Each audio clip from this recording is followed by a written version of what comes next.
ನಾವು ದೇವನಹಳ್ಳಿಯಿಂದ ಬಂದಿದ್ದೀವಿ, ಅಂದರೆ ದೇವನಹಳ್ಳಿ ಪ್ರಾಪರ್ ದೇವನಹಳ್ಳಿ, ಈಗಿನ ಹೆಬ್ಬಾಳದಲ್ಲಿದ್ದೀವಿ. ಸೊ ನಮಗೆ ಈ ದೇವಸ್ಥಾನ ಮೊಬೈಲಲ್ಲಿ ಈಗ ಸೋಷಿಯಲ್ ಮೀಡಿಯಾದಲ್ಲೆಲ್ಲ ಪಬ್ಲಿಸಿಟಿ ಆಗ್ತದೆ, ಅದು ನೋಡ್ಕೊಂಡು ಬಂದ್ವಿ.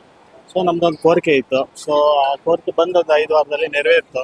ಸೊ ಇದು ನಮ್ಮದು ಕಡೆ ವಾರ ಬಂದು ಈಗ ನೋಡಿ ತೊಟ್ಲು ಕಟ್ತಾ ಇದ್ದೀವಿ.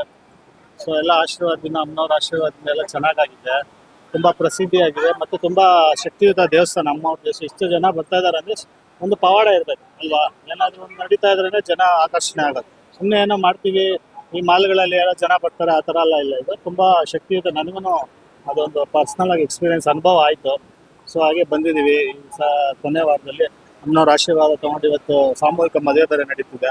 ಸೊ ಎಲ್ಲ ಚೆನ್ನಾಗಿ ಆಯಿತು. ಈಗ ದರ್ಶನ ಆಯಿತು. ಈಗ ಒಂದು ಪ್ರದಕ್ಷಿಣೆ ಹಾಕಿ ನಮ್ಮ ಒಂದು ಅರ್ಕೆನ ಮುಗಿಸ್ತಾ ಇದ್ದೀವಿ. ಸಮಸ್ಯೆ ಏನಿಲ್ಲ ನಮಗೆ. ಈಗ ಒಂದು ಸಂತಾನಕ್ಕೋಸ್ಕರ ನಾವು ಪ್ರಯತ್ನ ಪಡ್ತಿದ್ವಿ. ಸೊ ಸಂತಾನ ಈಗ ಕನ್ಫರ್ಮ್ ಆಯಿತು. ಬಂದೊಂದು 5 ವಾರದಲ್ಲೇ ಕನ್ಫರ್ಮ್ ಆಯಿತು. ನಾವು ಹಾಸ್ಪಿಟಲ್ಲು ಎಲ್ಲ ಕಡೆ ಓಡಾಡಿದ್ವಿ, ಎಲ್ಲೂ ಏನೂ ಪಾಸಿಟಿವ್ ಬಂದಿಲ್ಲ.